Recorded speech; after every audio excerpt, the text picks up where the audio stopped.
Баршаңызға қайырлы күн. Мен бүгін осындай жасалу жолы да, дәмі де өте ерекше болатын тағамның жасалу жолымен бөлісетін боламын. Олай болса, видеоны соңына дейін көрейік. Ол үшін бізге тәтті болгар бұрышы қажет болады. Дәл видеодағыдай етіп, жуып, тазалап алатын боламыз.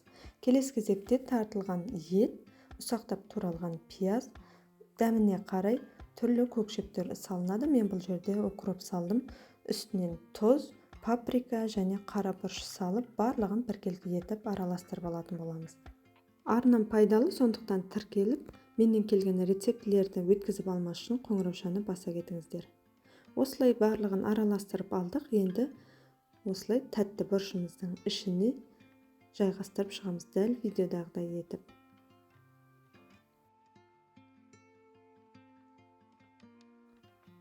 Дәміне қарай ішіне картоп, капуста салсаңыздар да өте дәмді шығады. Қатты толтырып жібермейміз. Осылай екі жағына бірдей етіп салатын боламыз.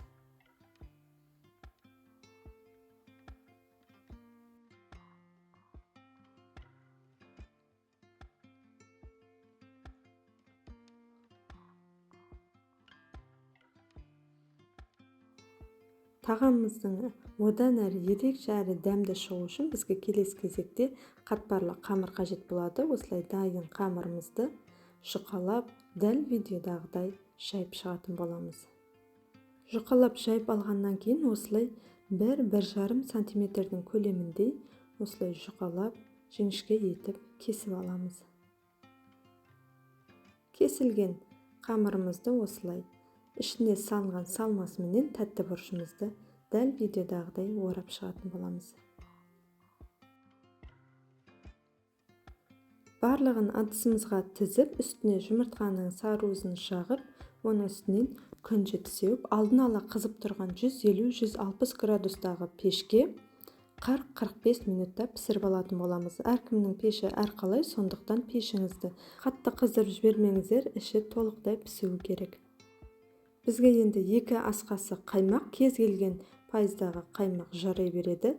Оның үстінен майонез 2-3 қасық және туралған укроп және 1 тіс сарымсағымызды үккіштен өткізіп, барлығын осылай бір араластырып аламыз.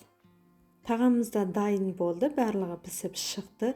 Голубцы менен самсаның біріккен дәмін енді айта алмаймын, өте ерекше болды. Оны соусыменен қосып жесеңіздер, енді бекінбейсіздер. Дәл осы рецептпенен жасап комментарийге бөлісе кетіңіздер. Сау болыңыздар.